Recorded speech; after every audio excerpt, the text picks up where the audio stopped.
You've got big projects to tackle, but your day gets swallowed up by repetitive tasks and constant inquiries. It's hard to make progress when you're stuck putting out fires. That's where Element 451's AI assistants come in. Acting like an extra set of hands, you get your time back for the high-impact projects. Ready to reclaim your time? Visit element451.com/AI team to learn more.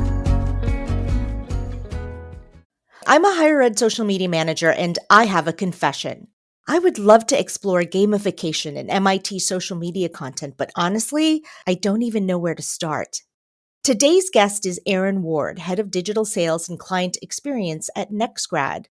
I recently heard her speak at a conference, and when she mentioned gamification, I knew I had to have her on the podcast.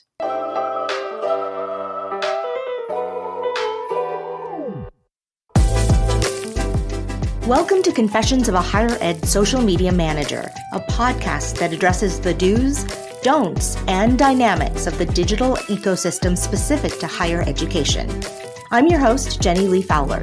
Join me every other week for discussions with some of the best minds in higher education social media management and marketing. Confessions of a Higher Ed Social Media Manager is a part of the Enrollify Network, a robust collection of podcasts designed to help higher education professionals like you grow. Explore our other shows at enrollify.org or check out some of my personal favorites linked in the show notes below. Enrollify is made possible by Element 451, the leading AI-powered all-in-one student engagement platform helping institutions create meaningful, personalized, and engaging interactions with students. Learn more at element451.com. Hey, Erin, welcome to the podcast. Hi, Jenny. Thank you so much for having me. I'm so excited to be here. No, I'm excited to have this conversation with you. But before we get into the nuts and bolts of it, we'd love to learn more about you, what you do, and how it's involved with higher ed. So I've been in higher ed for about 3 years. I was at a previous agency, which was like a full service agency, which is like branding, creative, and digital marketing. And I came across Grad because I think that our out of home offering is completely unique. We actually have digital screens and posters in high schools. So with a lot of the restrictions with digital marketing and privacy, you actually can't reach under 18 students with traditional digital marketing. So having this solution is really cool and allows you to get your brand in front of them. And we can combine it with digital to help kind of keep them in the funnel. But yeah, it was really interesting when I came across the brand. I kind of jumped and said, hey, what position do you have open? Can I take it? Luckily, Michael had a role in the digital side, which I managed the digital marketing piece completely. So was really fortunate to come across the company and be able to take my skills there. So I've been here since about June. Super excited about it. Wow. So it sounds like you just said, I love what you do. Can I be a part of it? Oh, that's really cool. I love that. So the topic of our discussion, gamification. Yeah. Let's start from the beginning. Can you define gamification for us? Yeah, so gamification is the application of game elements and mechanics to non-game contexts, okay? So those elements include points, badges, leaderboards. The basic principles of gamification include setting goals, providing feedback, creating challenges, and offering rewards for someone that you're trying to market to and get them through your process. So incorporating game-like elements into your initiative. Yeah, for me, it sounds more fun and engaging. So when we talked earlier, I finally learned that gamification is different from gaming implementation. Can you sort of explain what the difference is? Yeah. So again, gaming implementation or brand activation in gaming is like taking your brand and incorporating it into a native game.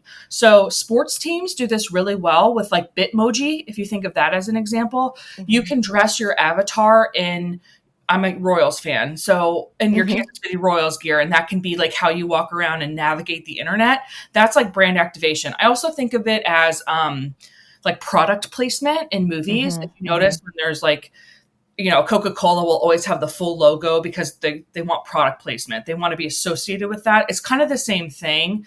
You could have like a billboard inside of a game that, for your example, would be an MIT billboard or something like that. That's part of the native game, but not taking those elements and incorporating it into your brand. You're kind of putting your brand in front of people that are in that environment, that virtual world. Yeah. And thanks for, showing me the difference, because we were talking and I said, I would love to explore like an island on Animal Crossing, or have like, MIT, logo gear on like games like Roblox or Minecraft. And you were just like, no, Jenny, that's game activation. You were like, that's gaming implementation. So I was like, oh, okay.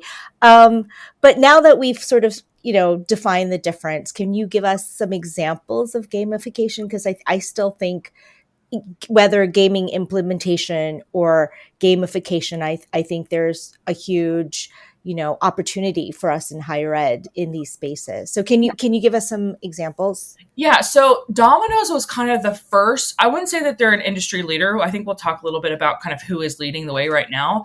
But Domino's was really the first to incorporate this in marketing when they implemented that pizza tracker. So it's like my favorite example, because we find out later that it was like not true and totally bogus, but it was amazing because it kept you be part of the process, right? I'm seeing that little ticker go that Bob has put the cheese on. Bob has put it in the oven. Bob has put it in the vehicle. Now Tracy's going to deliver it to my house. So you felt really part of that process and invested in the delivery of your pizza. And it was just a simple progress bar, which is it's a gaming element that they incorporated into their process, which made you feel, again, really immersed in it. And you were like invested in, hey, when is this pizza going to be delivered to my home? So they were kind of the leader, I think, or the first to kind of make way. Another example is I think a lot of institutions kind of moved to a more virtual tour in response to COVID. That is gamification element. You're creating a virtual world where students have to navigate a map or some kind of environment digitally. It's an exact use case of what a gaming element would be. Yeah. A few more that I feel like are common in my world are like people with those iWatch. Yeah, when they're wanting to close out the rings and they're like, oh, I need to get my steps in to close the rings out. And I'm just like, oh, that really motivates people. Or Duolingo, when, people stop and they're like, I have to get my lesson in because I have to get my streak going. There are lots of organizations that are doing this really successfully. I know that there are a lot of other industries that are implementing it, doing a really great job. Like I said, I think that there's an opportunity in higher ed, but in your professional opinion, do you feel the same way? I do. I think that there's an intimidation factor, though, for it, because it feels like, oh my gosh, that's a lot of tech. We don't have to use a lot of tech to make it a virtual world. It's just being clever with the content we have. Like, I think it's probably easier for the enrollment side to implement gamification because they're already interacting with a student in a virtual environment, typically through their like CRM, if you're using Slate or other example, because they're sending emails frequently. So if you fill out an application, put a celebration emoji in the email, like try to make it more fun and more experiential, because that, hey, oh my gosh, I did it. I won. I got a reward. And it can be as simple as an emoji. But for marketing, I think the cool thing is that there can be a really low lift component to this. And it's just, you just have to get creative. I think of like the Sims Plumb Bob, that green diamond that, goes above their head. Yes. Like, have a student walk around campus with that on their head and kind of make it fun, like you're in a Sims environment. That's just one way to kind of incorporate it. But it doesn't have to be this like really, really techie thing. Okay. It can be taking pieces of games that are really universally understood and incorporating that. And I think because higher ed, there's still a level of like unapproachability with it. There's still a fear of like, oh, am I going to do this wrong? Am I not going to get accepted? This is such a heavy choice. I make this choice. There's still a little bit of like an unapproachability to higher ed, I think is probably the word that I'm going to go for. But so incorporating it, make it more fun, especially for Gen Z and Gen Alpha, that's going to make them relate to your brand in a way that's really unique. And again, going to help with your brand being more reachable, touchable in a way that we hadn't really seen since like the evolution of Twitter. And I'm going to go off on a tangent, but like Twitter was the first No, time. I don't know if please. you remember this, like when we were in the 90s and we wanted to like send a letter to Pearl Jam, we'd have to handwrite a note to Pearl Jam and say, leave it favorite, aging myself. Yeah, fan mail. Yeah, fan mail. But with Twitter, it like really bridged the gap with famous people and the quote unquote common people, that there was this, the mystique was gone a little bit and it made it more approachable. I think that that kind of same culture or same feeling can happen if we incorporate gamification with higher ed. So You can feel like I'm with the brand a little bit more and I have more investment in the brand. I like it, and it made it more direct, right? Like one on. So I like what I'm hearing. It almost sounds like the gamification is also a way to make it more personalized Yeah. and make the experience more personalized. I know you gave a couple of examples. Are there other sort of methods or ways we can incorporate gamification even if we're low on resources? I think it just depends on kind of, I hate this term because it feels so corporate, but like risk appetite. Like how risky is your institution willing to be when it comes to some of the marketing stuff? Not like risky of like, oh, we're ruining the brand here, but it's kind of pushing the envelope of maybe what stuff we haven't seen in higher ed before. That's kind of where I'm saying the risk can be. But I think that, yeah, I think that there's a lot that you can do and making it immersive, right? How do you create a world that feels custom to Sue and Bob at the same time, but then understanding that you have to have like mass appeal. I think that's kind of the challenge of higher ed, especially as job titles get consolidated and maybe budgets get tighter, but thinking outside the box, like, okay, what are some ways we can maybe use AI tools or video components, splicing it up, maybe using some user inputs like, hey, if you have a great form that asks really good questions, okay, well, maybe we can create, if they select A, B, or C, maybe then we can create more of a virtual world for people that selected A versus B and C and do the same thing. So you're not creating, super delineated campaigns where it's almost unwieldy, but you're creating enough diversification that then it feels more personalized. And again, you still incorporate some of that gamification. Got it. So it's kind of like, who are you? Are you a parent? Are you a Yeah. student? And maybe even go further, like, are you a student looking at this major? Are you a student looking at that major? You said emojis earlier. What do you think about badge? Like, I'm a big, the phrase I say a lot is, I've unlocked this badge, or I've Yeah. unlocked this. I love that. Yeah. I mean, what if so you've applied, you've unlocked the application badge. And what if you collect badges? Is that that counts, right? 100%. Like there's some I've seen some instances of the virtual tour where you actually, it's like a scavenger hunt and you collect badges along the way. Oh, that's This is okay. where you apply. This is where you get your library card. But you could absolutely do it that way, where it's like every achievement you get some kind of badge, and at like orientation, when you show up in person, you get the full badge, or almost like a banner or something like a sash that says you completed that. Something that gives you that feeling of like, I've accomplished this. But yeah, that's a great example. Or like, we'll send you this piece of swag in the mail. Yeah. Have you ever gone somewhere where you collect a little passport book and you go from station, whatever, sometimes it's a park or sometimes it's a museum, and you get like a little stamp? I didn't realize this, but that's sort of gamification. 100%, because you're being rewarded by getting to the next step. Now, gamification is maybe taking that into more of a virtual environment, but then take it away. We're thinking of it in a digital environment because of the frequency that we have to have. But yeah, that certainly applies. I think I even saw that there was like a park in an Asiatic country where you'd go and you fill out the stamp, and then as you creates the full picture. I was like, that's cool. Yeah, that's cool. I know you mentioned the dominoes example, but who's currently a leader in the gamification space? Like who would you say, wow, if this is someone that, pie in the sky, you would want to strive to be? You brought it up, actually. Any fitness app, they are the leader in the market. Like Peloton is the perfect example. And I think that when you think about Peloton and you think about yield, Those two things work really well together because you want to keep a user that's already kind of applied, got accepted, all of that. You don't want them to melt out of the enrollment cycle, right? Mm-hmm. Same thing with Peloton. They're going to keep rewarding you after you sign up to stay in, right? So Mm, that's kind of the point. That's why I'm saying enrollment could really use this a lot because they can push for that kind of, hey, stay in the funnel, stay I engaged. like it. So Peloton does a great way of like every time I log on, I'm like, oh, am I this much closer to how many rides? I'm at like 800 now.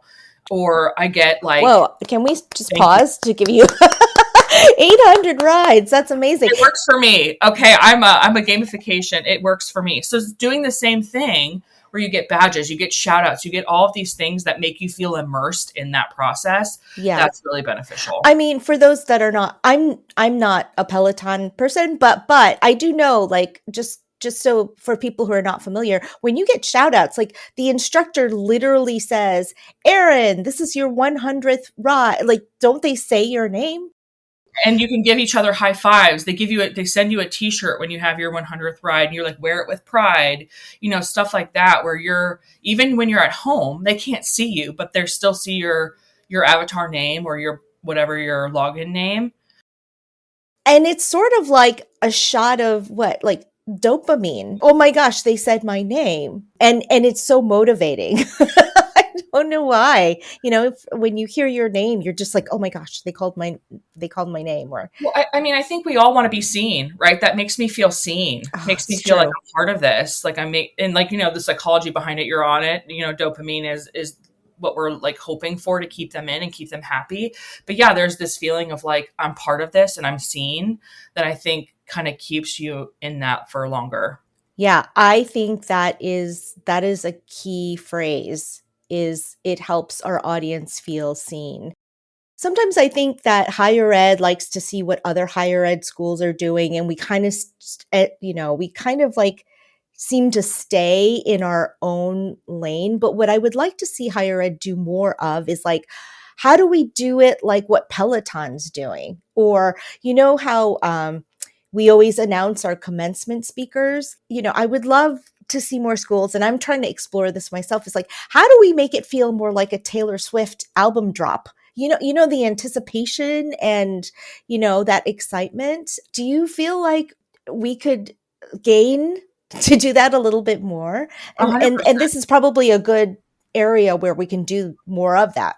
We'd be remiss if we didn't talk about kind of the changes in higher ed. Like you normally didn't really have to market a lot, right? Students were going to come to higher ed and it's just getting more and more competitive.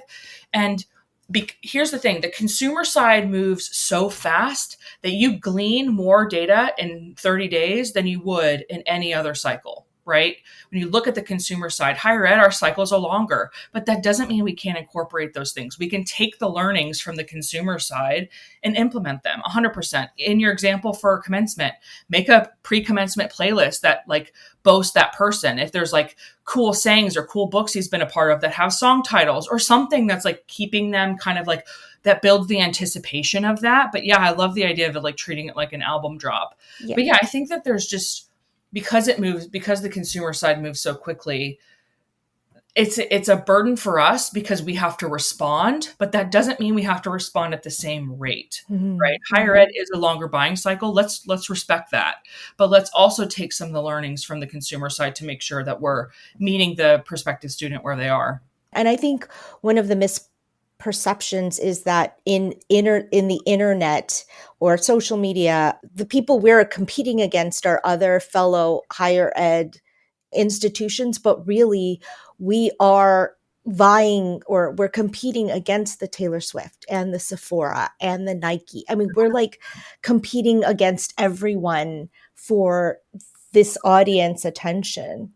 We could learn to do it a little bit more like they are, like make it like a little bit more jazzy. Because let's mention the audience a little bit, right? When I heard you present at the last conference where we met, which is why I wanted to have you on this show, you were talking about Gen Alpha and how we had to really rethink their entire experience. Yeah, because you are competing against those brands, right? And you're actually competing for eyeballs with those brands because these generations are so saturated with content. I mean, we're lucky because we had an age of no cell phones for a really long time and no like true like smartphone where we weren't getting served probably 40, 50, 60% of the content we received was advertising. I mean, it's wild. I was reading a study actually that Facebook, for example, not Instagram necessarily, but Facebook has more ads than they actually have content now. There's such a level of content saturation that now we're not even competing for, you're right, against other higher ed. We're just competing for the quick glance for that student. And by having really immersive and innovative content, that's the only way we're going to be able to like differentiate ourselves in that space. Yeah. I feel like gamification is like sort of the gateway into that. I think so too. Yeah. Erin, thank you so much. I have one last question for you. Oh gosh. Okay. What is your confession? Okay. My confession is that I think the age of the influencer is dead. I think it will fall off more significantly in 2025. There's a trend. There's been a trend of over consumerism. And I think we're starting to see that trend back, obviously, as people are more conscious of how they're spending. But I think that there is a sense of, there's a lack of authenticity in that space that feels very, I'm being sold to, that I think will force the influencer market to just like really, really roll out slowly or die. That is a hot take. Yeah.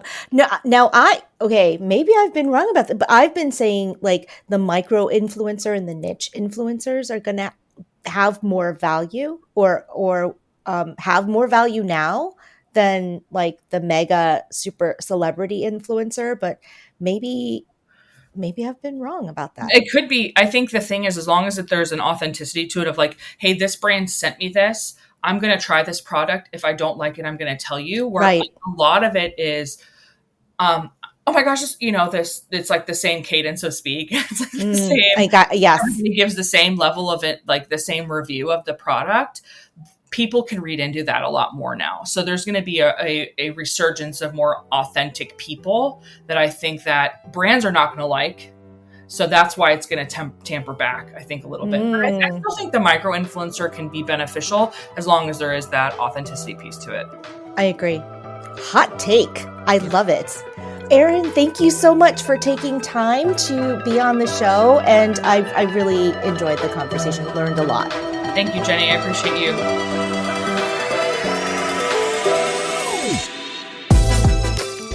Confessions of a Higher Ed Social Media Manager is part of the Enrollify podcast network. If you like this podcast, chances are you'll like other Enrollify shows too. Our podcast network is growing by the month, and we've got a plethora of marketing, enrollment, and higher ed technology shows that are jam-packed with stories, ideas, and frameworks, all designed to empower you to be a better higher ed professional. Our shows help higher ed marketers and admissions professionals find their next big idea and feature a selection of the industry's best as your hosts. Learn from Jamie Hunt, Allison Tercio, Mallory Wilsey, and so many others of your favorite leaders in higher ed. Enrollify is made possible by Element 451, the leading AI-powered all-in-one student engagement platform, helping institutions create meaningful, personalized, and engaging interactions with students. Learn more at element451.com.